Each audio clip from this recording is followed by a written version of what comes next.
This video today is the fourth and final video in the topic, the end of the Plains Indians. And in this video today, we're going to be looking at specifically the end of the Indian way of life. We're going to be looking at what factors led to the eventual defeat of the Plains Indians and what factors led to the destruction of the traditional plain Indian way of life and the destruction of their culture. Although we're going to be talking through a lot of information at quite a rapid speed during this video today, none of this information is new. Really, all the information we're going to look at today is a nice summary of everything we've looked at in the American West topic, and it's just summing everything up and bringing it together and showing how everything we've learned relates to how Indian life was destroyed. So although it looks like there's loads of information, there's actually not. It's just a summary of everything we sort of learn about the other types of people, and really I'm just sort of doing the thinking for you in linking it to the destruction of Indian culture. Alright, let's have a look then. So, manifest destiny as a factor that contributed towards the destruction of Indian culture. Well, the Americans believed that it was their God-given right to occupy all of the US, and this was their justification for treating badly those who stood in their way, such as the Plains Indians. So, manifest destiny enabled them to justify Indian wars, and it also justified how they mistreated the Chinese who were brought in to build the railways. If you think back to the video on the railways, we said that immigrant workers, such as Chinese immigrants, were brought in to help build the railways, but they were badly treated. And manifest destiny helps to explain why these Chinese workers were badly treated, because the Americans thought that they had the power of God behind them and that they could treat them badly. The end of the US Civil War was a factor then. So the American Civil War ended in 1865, and from 1865 the attention of the government was then turned to the West. Soldiers were available, and money was available for the building of the railways. Ex-soldiers and freed slaves were looking to build a new life on the Great Plains, so they sort of became homesteaders, ranchers, cowboys, that sort of thing, helping to settle the West and squeeze the Indians off of the Great Plains eventually. Okay, so government policy. The US government supported the miners, homesteaders and ranchers.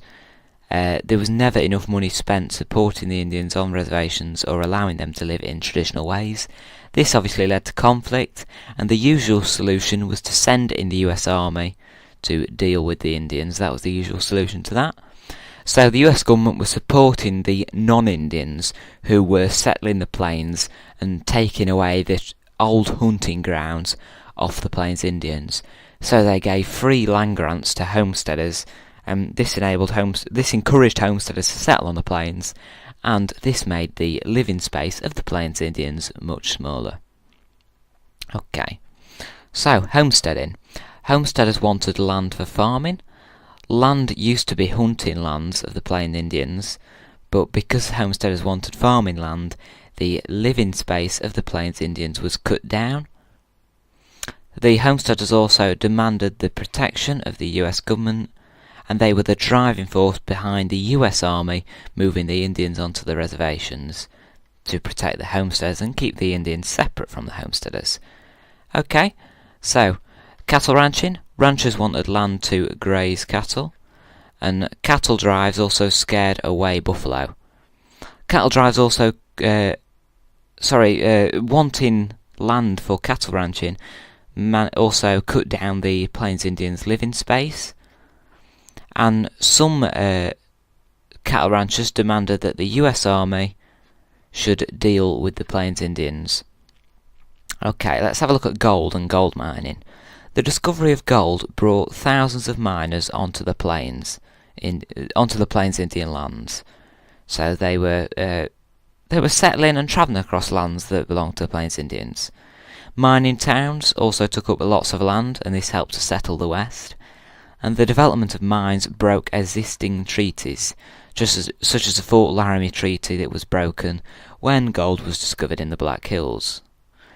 This brought the miners into direct conflict with the Indians. Okay, some more factors then. The US Army, while they were too powerful for the Indians to fight, there were too many soldiers for the Indians to deal with. The Indians were in much fewer numbers than the US Army.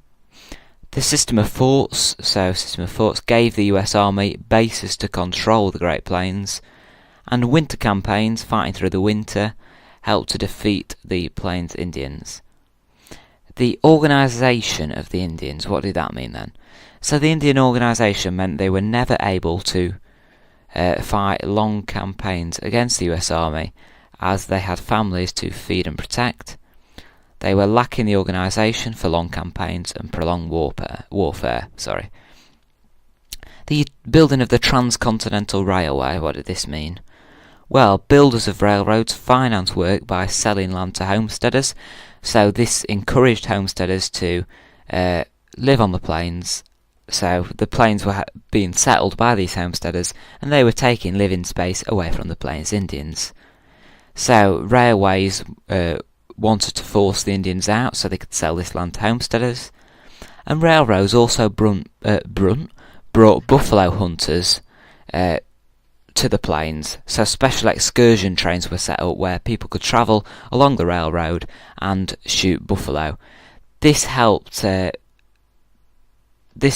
explain the destruction of the buffalo, and the destruction of the buffalo led to the destruction of Indian culture. So we've got the railroad, that's leading to more buffalo being killed through more buffalo hunters. That's leading to the destruction of the buffalo, and that's leading to the Indians becoming dependent on government handouts because it's destroyed their economy. So one thing leads to another. Railroads also were a way of shipping buffalo hides to eastern tanneries. Also, railroads were able to supply US Army bases with men and supplies. Okay. So let's have a look at these final 4 factors then. Indian warfare. They fought a different way to the US Army. They were unwilling to suffer heavy casualties and couldn't replace their losses. They couldn't fight the army on equal terms. On equal terms, and usually they were less well armed than the army. Every soldier had a rifle, but not every Indian soldier did, and army units often had artillery and Gatling guns. So, the government system of reservations. The reservations kept the Indians away from settlers, and they allowed the government to control the Indians. No weapons meant they were dependent on government handouts because they couldn't fight back. They had no power to resist. Sometimes the Indians tried to protest against the US Army, but protests were often stopped by taking away food rations, because the Indians couldn't be self-sufficient and were totally dependent on the US Army. The destruction of the buffalo. The buffalo provided the Indians with the necessities for life. They needed meat for cooking, skin for clothes and teepee, dung for fuel, sinews for threads and things like that. They were totally dependent on the buffalo. And the destruction of the buffalo marked the end of the Plains Indians' traditional way of life. And when the buffalo were destroyed, the Indians became dependent on government handouts of food and government annuities or annual cash payments. Okay, so what about the different Indian nations? If you remember, there's different Indian nations. When we talk about the American West, we're mainly talking about the Sioux Indians, but we also have Cheyenne, they're another Indian nation that I can think of. So there's lots of different Indian nations. So the Plains nations were never all combined to fight the US Army. So that meant that they weren't in great numbers because it was only ever one nation. Some nations even fought with the US Army against the Sioux Indians. So, whilst the Sioux were fighting against the US Army, the US Army were being backed up by more Indian nations. And also, whilst the Sioux were fighting the US Army, they continued to fight their traditional enemies as well, so that made it even tougher from them. Okay, so now we've actually covered all of the knowledge we need to go over for this video today. We've gone through 13 different factors, and we've explained how each of these led to the final defeat of the of the Indian way of life. So there's all these slides here containing information on that, and you might need to go through it once or twice, or download the set of notes that go with this video from the website revise at gcsehistory.co.uk just to make sure you've got these key points nailed. So now, do you know your stuff? Here are 4 quick questions based on the content of today's video, just based on a few particular areas. Pause the video here if you like, and scribble down some answers to these questions. If not, carry on watching, we'll do them together. Okay, so the answers. Question 1. So, how did these factors contribute to the destruction of the Indians? How did the railways contribute? Well, the railways meant that more land was sold to homesteaders because they sold off land either side of the railways. So that meant they were more settling on the plains. And also, the railways brought buffalo hunters, and that led to the destruction of the buffalo, which meant the Plains Indians' economy was ruined.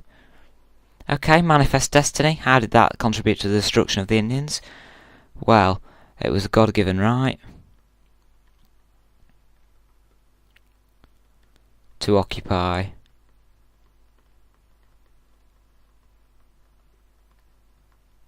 the whole of North America.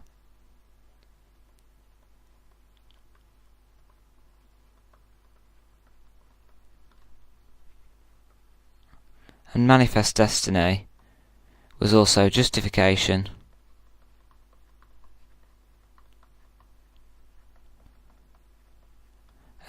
for the Indian Wars. It's a way of justifying them.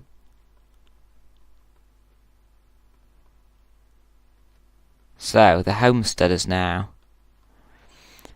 How did the homesteaders contribute to the destruction of the Indians? Well, let's have a look. They managed to cut down Indians' living space by settling on the plains.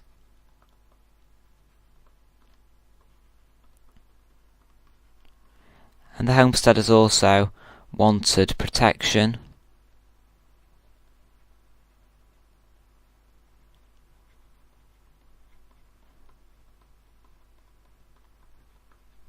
of the US government. And finally, how did the reservations lead to the... Whoops, am I going to squeeze that in? Let's try again. The US government. So how did the reservations lead to the destruction of Indian culture? Final question, question 4. They made the Indians totally under government control. Oh, this is getting a bit scribbly now. So the Indians were totally under government control. Okay, dependent